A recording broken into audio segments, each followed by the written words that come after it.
All right, welcome back. This is going to be episode 3 of the Better Bidding series. Last week we went through the rest of the No Trump box. We talked about further responses to one No Trump, just about Texas transfers, Smolin, Lebensal. When it came to Lebensal, we actually described how transfer Lebensal could be more effective than just playing, your regular Lebensal. And then we went into the two no Trump section, talking about just our follow-ups in the major suits with just playing Jacoby and Texas transfers, and talked about how you can show all the various shapes. We're not playing any form of puppet or Muppet Stamen, so you use regular Stamen and just use Smolin, and then, there are different ways of showing 5-5 hands. And then we talked about 3 spades after two no Trump, which is a relay to 3 no, and then can be used to show various types of minor suited slam interest hands. Then we just talked about 3-no, just the basic gambling 3-no and how to handle that, but not too much of that. And we are going to go out of the no Trump section and into our suit bids, and we are going to start with major openings today. One thing that I feel like I didn't cover, and I should have covered in the first episode, but we're just going to do shortly here because the narrator of these videos doesn't do a very good job of self-preparation, because that would just involve actually, being on top of what he's doing. To talk about 2/1 style in terms of how we respond to 2/1, because I think this is useful. And I guess we're saying that, we don't necessarily have to go into too much depth on this, because I know everybody should have a baseline understanding of 2/1. And I don't think, too much needs to be said about that, because that's not the point of this video. The point of this video is to talk about a lot of different kind of stuff that you can implement into your bidding. But when it comes to 2/1 style, the way that I typically play it with partners nowadays is that we play one major and even one diamond, 2 clubs as basically just a 2+ hand, and not necessarily promising a suit. In your classical 2/1, obviously 1 spade, 2 hearts is almost always 5. But a lot of people will play that, if you have a 4-card suit, whether it's clubs or diamonds, you'll respond, just whichever of those 4-card suits you have in an up the line style. But the way that I like to play it is that 2 diamonds actually promises 5. And so 2 clubs could be short in that context. So what do you lose with this? Well, you just lose, maybe burying a natural club suit, although you can certainly always raise and uncover it later. What you gain, though, is just being able to actually show 5 diamonds, making some of those hands where a partner has a balanced hand with 3 diamonds just easier to discern where you belong, because now you know that you actually have a fit. So I'll just say that. So again, just as kind of a reminder, 1 major, 2 diamonds is promising at least 5, and then your 2 clubs could be your just default, could be short bid. Likewise, when it comes to responding in a 2/1 auction, I guess one thing that comes up sometimes is whether, you play 1 major, whatever the 2-level minor game force bid is, 2 major as just your default minimum, or whether that shows extra shape. So we're going into, shape before strength and strength before shape. There's definitely, there definitely are the 2 camps when it comes to this. I've always found myself in the shape before strength bids, which maybe isn't the most popular one. The advantage of it is, you're not really in kind of a guess in terms of whether you have a fit or not. It's easier to support with doubletons in these situations when you actually have a fit. What you lose, of course, is really being able to discern between, just your minimum openers and, your openers that have extras. Of course, you can always uncover that later, but it definitely is maybe a little harder to sniff out everything when you're trying to figure out a partner has a 12 count versus whether partner has probably at least a 14 or 15 count. There is wrong siding that can come in with this, because you are responding, no Trump a lot more in these situations. For example, if you just have balanced hands, you're almost always rebidding 2-no unless you're going to raise whatever partner's suit is. So I'm not saying it comes perfectly. You might find yourself in 3-no Trumps that are off just the first 4 or 5 tricks in a suit, because you've kind of advertised a stopper you don't have. So it is worth talking about. I'm not going to go too much into that structure necessarily, because that's not the point of this. If we're going through the card, guess what? That's not really on the card.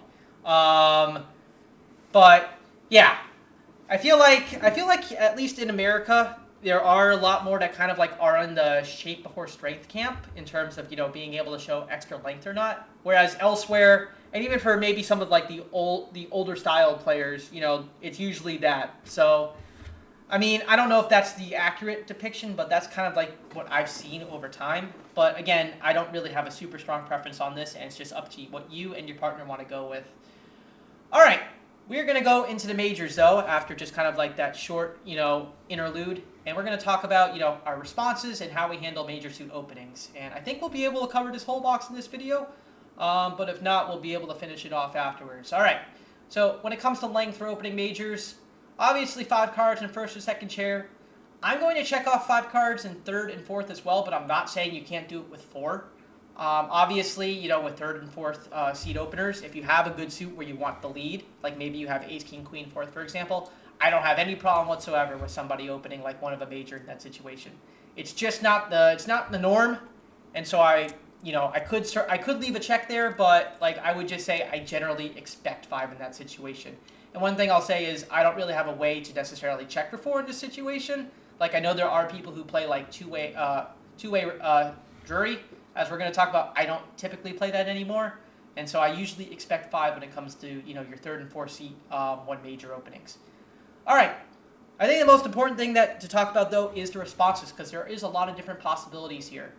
When I was recording this series the first time back in 2020, one thing I was typically playing with partners is I was playing Bergen raises. And by that I mean, 1 major, 3 clubs or 3 diamonds. One of those is a constructive raise with at least 4 trumps, and then the other is limit raise with at least 4 trumps. But I really shied away from Bergen. Bergen is not a very popular convention anymore amongst the expert crowd. And so I feel like you have to have a better way to capture like all the different possibilities that can arise with major suit raises. So what I've kind of landed on and what I typically do now and what I'm going to actually recommend is we're going to do the following. So we're going to play 1 major, 3 major as mixed. There isn't really a good mixed option on like the old-fashioned card. It's obviously not forcing, and I wouldn't call it weak. I'll check invitational, but it's not invitational in that sense. And, just 1 major, 2 major is your normal raise. I don't really play constructive raises. So it is a little more wide-ranging on what 2 major could actually be in that situation, and we'll talk about how we can handle those major suit raises in a bit. I guess the only question is, well, how do you handle your limit raises in that situation? And so limit raises, we're going to go through 2 no trump. So 2 no trump is not your just typical Jacobian 2 no in that it's like game forcing. It can be invitational or better. So the only thing that really changes is, we are going to alter responses slightly because you still need to have a way to get out in 3 major if you just have an invite versus a minimum. But that's really all that needs to be said for that. Not too much needs to change beyond that. So we covered mixed, we covered normal, we covered limit. When it comes to the other bids on here, after an overcall, I'm still going to play, a jump as mixed. Certainly this can be a little more wide-ranging, but I don't really necessarily see a huge benefit in preempting these options, especially vulnerable. Vulnerable, you certainly got to be careful because the worst thing that you could do is that you could just find yourself going minus 200 in these situations. So you do want to definitely be cognizant of that. And I feel like, just usually not preempting these options. Of course, using judgment, you could certainly make a mixed raise on a lighter hand if you have extra trumps or some, funky shape, but I am going to keep that as mixed in that situation. So that's that. In terms of the other conventional raises, I guess the other remaining box that needs to be, checked here is how we handle kind of like our short and showing bids, which is splinters. So what I've typically played with people, and there are different possibilities that can come with this, is, what types of splinters you play. So there's a lot of like different like tiered splinter responses. And when I say tiered, what I mean is like different types of splitters because, in your just like default, what we learned on like, well, I wouldn't say day one because it certainly wasn't day one, but we learned early on when we were kind of like going through the card. With splitters, we just, know that was showing a singleton or a void if you just jump, double jump in that suit. But I think what could be more effective is being able to distinguish between good and bad hands, or at the same time, if you're able to distinguish between kind of like, singletons and voids. There are like these different tiered kind of like splinter concepts that come up. Really what it boils down to, in some sense, is like what you have 1 major, 3 major plus 1 represent, and then what you have 1 major, and then like what your typical splinter bids represent. Usually one of those has 1 meaning, and you give the other one the other, whether that's about strength or whether that's about exact shortness. That's really up to you and your partner to decide what's most effective. But usually what you would do in that situation is that you would play kind of like one major and three major plus one as your just your general, like, I have this type of hand, and then partner can bid the next step to ask. And then basically one major starting at three major plus two, so one heart, three no, or one spade, four clubs, just be your other splinters in that situation. So low, middle, high still. So you have more possibilities there. I guess really what it comes down to is you're not ever going to probably be bidding one no, three no, or one major, three no as to play. While stealing the hand from partner is fun, you usually don't employ it too often, so it is better to kind of have some conventional meaning assigned to that. So I'm going to check these off, and I would recommend taking a look at like these different types of tiered splinters and just landing on what you think is most effective. But I'm not necessarily going to go one way or the other when it comes to that. One major, one no. Forcing or semi-forcing? I have almost like always been playing semi-forcing for even before I was doing the first Better Bidding series. I feel like it is more effective to play semi-forcing instead of always just having to have a response.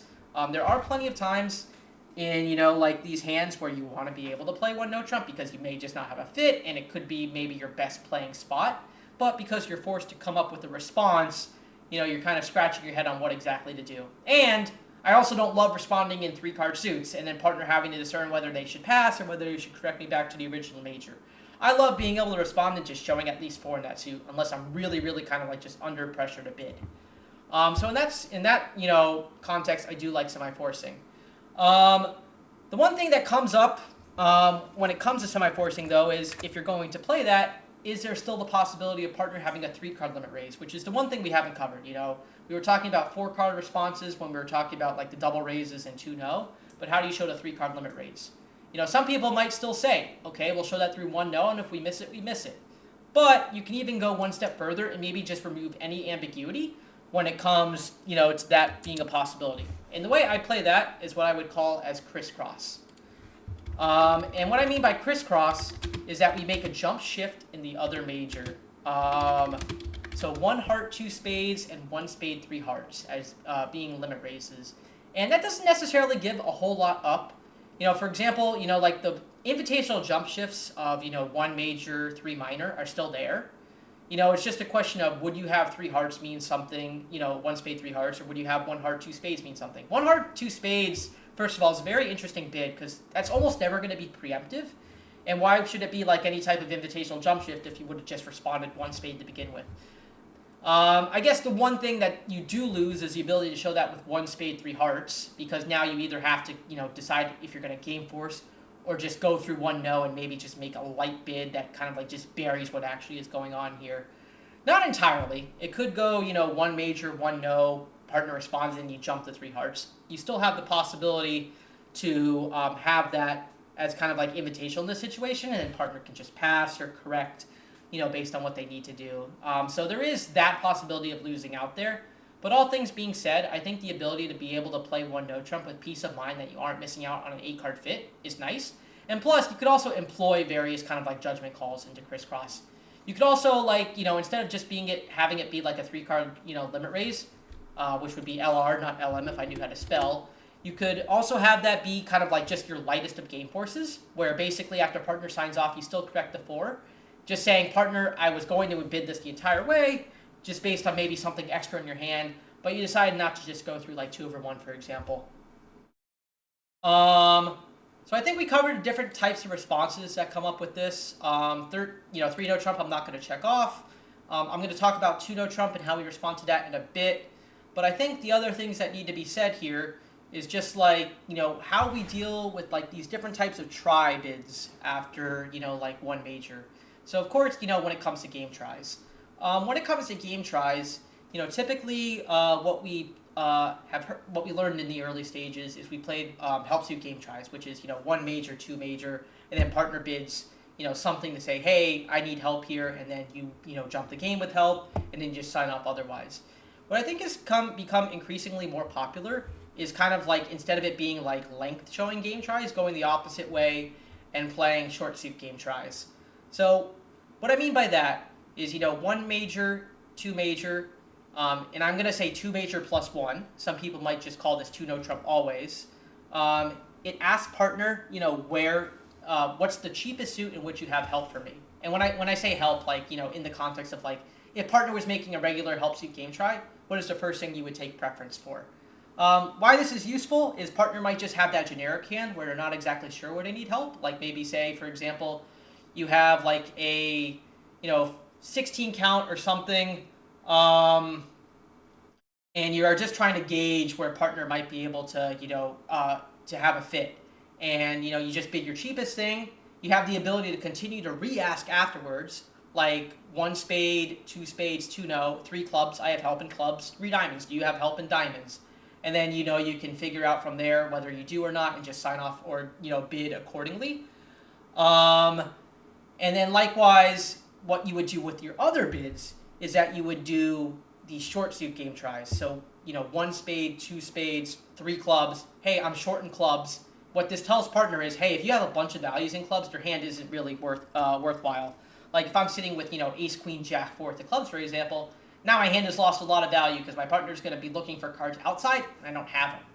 Meanwhile, if I have, if I'm like three dead clubs, now I know my hand is more valuable to partner because now I know my cards are going to be working. So the idea is that I would make two major plus one as kind of like the generic where can you help me, and then everything starting at like two major plus two, low, middle, high. I'm looking for help. I'm short here. Do you have that proper help in the context of that? So that's how Kokish game tries come into play. It's kind of like it's giving you two cracks at it, where you have the ability to make that short zoom game try, and then you have the generic game try where you can still uncover if you would be going about it through like your normal way. So that covers game tries. I think that's worth talking about. I'm just trying to think. There's so many things you can stuff into like this one major section. So I'm just trying to go through that and make sure I cover all those things. So three things that I want to get through in this is we want to talk about jury, although I think that's relatively quick. We want to go back to two no trump and talk about the responses there, and we want to talk about your slam going bids. So those are the three things we want to cover on this episode of Dragon Ball Z. All right, so jury, we'll just go through that one quickly because I think that's relatively self-explanatory. So of course, jury applies when we open in third or fourth chair. So there are a lot of different possibilities here, as you can see by these different boxes. But what I just do is I'm going to just say reverse jury. And reverse jury is almost like standard jury at this point, even though it's still there. But the idea with this is, partner bids two clubs after those situations to show three or more card support, and then just is saying, I have a limit raise in this hand, and then you respond, and then figure out, if you belong higher or whatnot. I guess in like the older fashioned bridge, back in the day, typically now bidding two major is just like your default. I opened a piece of cheese response. I guess before that wasn't the case, and like two diamonds was kind of like just your minimum, and then bidding something else actually showed a tad extra. That's been reversed though, whereas bidding two major now is usually your minimum, and then bidding two diamonds says, hey, I actually have a full opener. So, if you opened like a decent 13, and I say decent 13 because if it's just a minimum 13, you're not necessarily going to be giving that response because unless partner has that right hand for you, you probably don't belong a game. But if you have like a decent 13 count or like a 14 count that's like trying to figure out whether you belong more or not, you can bid two diamonds after two clubs to say, hey, I'm not completely broke. And now partner, based on their hand, can, counter with some type of game try. And game try here would be natural in this context. It's not like Kokish. Or they could just sign off to say, unless you have that much extra, I'm not really looking to go forward. And you can figure out, where you actually belong in this hand in terms of level. So just to reiterate, with reverse jury, and we're just playing one-way jury, I feel like having a natural two diamonds bid is too useful to be able to give up. Two major is your sign-off, and then two diamonds is like, just like your, hey, I'm interested in bidding more. And of course, you could always respond with something other than that, to counter with some type of game try. You could jump the splinter. You could still capture all those various things. Jacoby 2 no trump. All right, so Jacoby 2 no trump. So as we were talking about, we're now playing 2-0 as limit or better instead of just like your true game force. So when it comes to like how you respond to Jacoby 2 no trump, the first thing that anybody's going to say when you're playing like limit or better is you have three clubs as a minimum. Three clubs is a minimum. If partner did make that limit raise, they're now able to successfully bid three major to sign off. And you can still have follow-up bids to gauge, hey, even though you are at a minimum, I'm not. Let's see where we belong further. And basically just all your other responses are non-minimums with something. And, why I say with something is because there's just so many different options that it comes to with 2-no Trump and how you respond to that. You can play something relatively basic, or you can play something, more complicated that has a lot more kind of like uncovered in it. Now, I typically go for the latter. I'm not saying it's complicated because it's just really memorizing a bunch of different like relays and low, middle, high responses. But you could also play something very, very straightforward too. I'll just give like a basic concept of that, but I'm not necessarily going to say that, hey, you should play this, because there is no correct answer to that. So, one major, 2-no Trump, 3 clubs minimum. I think what most people will play in this situation is 3 diamonds as a shape follow-up. And there's different types of things you could do here. One, I could say, for example, one thing that comes to mind is you play 3 hearts as like shortness after 3 diamonds. Like, hey, I'm a minimum, but I do have shortness. And then you could have a follow-up ask from there to figure out where their shortness is. You could even break that down into singletons or voids if you want to get scientific with it, but you don't have to. You could just keep that as low, middle, high. You could play your next step afterwards as 5-4-2-2. Why that's useful is you could also employ an ask afterwards to figure out where their 4-card suit is. Hey, if you're double fit, the hand might go up in value. Or if you know that your ace kings are working opposite doubletons, then that's really good as well. Then you could have one that's like completely balanced, and then you could have one that shows extra trump length, just to get a better gauge on their shape. I think knowing having a good grasp on your partner's shape is vital, because it really helps you put the 2 hands together and figure out where you belong. So that would be like in 3 clubs, and then you could do something similar with your non-minimums. One thing that people sometimes play, and what I've typically played, is 1 major, 2-no, 3 diamonds is a non-minimum with shortness. And then, with that, you could ask for what type of shortness it is. You could just do low, middle, high. You could do singletons versus voids. You could play, 3 spades, and kind of like just the same, wavelength as what I was talking about earlier as 3 hearts. Your second non-minimum step as 5-4-2-2. You could ask for the suit. You could show a completely balanced hand. With completely balanced hands, one thing to note is, hey, you didn't open a no trump. That usually is showing extras in the sense that you probably either are a 14 count that's just not good enough to open 1 no. Is there any such thing now? Or you're actually like a good 17 count or better. And then, of course, you could just jump to a 4-level response to show like your 5-5s and all those various things. So you still have kind of like all the possibilities under the sun. Some people go pretty advanced with it. Others just, will show shortness and nothing else. I guess it's just really a matter of, do you want to get a good grasp on your partner's hand? Do you want the opponent to get a good grasp on your partner's hand? Or do you want to just play something that's simplistic and, kind of maybe leave some gaps out there? I'm usually the one who goes for science, sometimes against better judgment, but that's my preference, but that's really just in the eye of the beholder. So that's Jacoby 2-no, and then the last thing we wanted to cover when it came to the majors was how to handle slam tries. So we talked about game tries earlier, but game isn't good enough anymore. We want to focus on slam. So when you've agreed on a suit and you know that you're going to at least game, the idea is you want to have a way to tell your partner, hey, I'm not completely minimum, and I want to figure out if you aren't completely minimum either, whether we should be going forward or not. And the idea with this is to employ what we would call some type of like non-serious bid. Or you could play like some type, you could even go the opposite way. You could play serious to basically say, hey, I'm making a legitimate slam try versus I'm making a very passive slam try. I feel like it's probably like 80% to 20, maybe even higher. I don't have a good grasp on this, where people prefer like non-serious. And then, if you're actually just straight up making a Q bid, that is even better than that. So when I say better, like to give an example of this, like maybe you have like a, decent 13 or a 14 count with like at least 2 controls. And, partner made some type of game forcing response. So like 1 spade, 2 clubs, something, 2 spades, and now you're trying to figure out, should you be going further or not. Like you can bid like some type of bid to basically say, you can make some type of bid to say, hey, I'm not a complete minimum and I'm willing to hear more. And this gives partner This allows partner to make a qubit in this situation, or partner with the minimum just counters and signs off, and you don't necessarily look further. You could go the flip side, and you could make like a serious try, which is like, hey, I'm really, really interested. And now partner's almost like forced to bid, which is why I kind of prefer non-serious in this context, is it keeps it a little more open-ended and gives you a better picture of when you should be looking for slam and when you should be staying out of it entirely. So I'm going to go with non-serious as like my potential, as my personal recommendation. So again, some people always say this is 3-no trump, non-serious 3-no, but in the vein of always wanting to get the most out of your space, I'm going to play it as 3 major plus 1.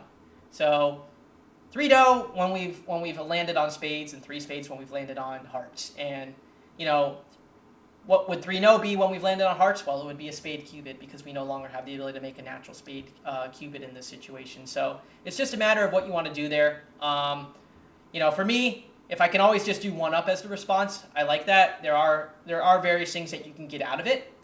And so that's what I would go through. All right. That was a lot of content in just a short period of time. So just to reiterate all of this, because I feel like this actually had probably more content than maybe, this part of the no trump box. We went through the major suit responses. We talked about our different, our follow-ups to that. So, what I'm going to go with is we're going to play 3 major as mixed, just 2 major as your standard response. And then we're going to play Jacoby 2-no as limit raise or better. We talked about how you can split your splitters into tiers. Why I personally prefer semi-forcing no trump. A potential, set of Jacoby responses. What I would say here is, if you're actually looking for a set of Jacoby responses and where I get my inspiration from for it, let me just make sure that this link still works. I go with something that Larry Cohen used to have on his card, on his website.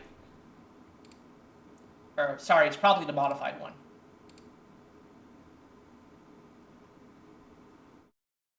Yeah, it's a bunch of different relays that are involved in this, and we've put some variations into this, but I think this is a good starting point. And yes, there are a lot of different responses and follow-ups to that, but it's just a lot of It's really nothing more than memorization, and once you kind of just understand the structure, the rest is uncovered very basically. So this is something I would go with. Of course, you can go with whatever you prefer. You can go with something generic, or you can go with something a little more advanced. This isn't super scientific, but it works, and I think it is a good way to kind of achieve what you're looking for in this. So we went through that. We talked about Drury. We went through crisscross to cover 3-card limit raises, so that we never are missing out on an 8-card fit when we go through semi-forcing no trump. And yeah, we went through the 1 major structure. All right, I think that's a good stopping point because we covered a decent amount. In the next episode, we'll go through the minor suit responses, which has a good amount there too, with all the different bids you can show there, which once again has changed a little bit from when we were first doing this video series 5 years ago. So thank you guys for watching, and see you.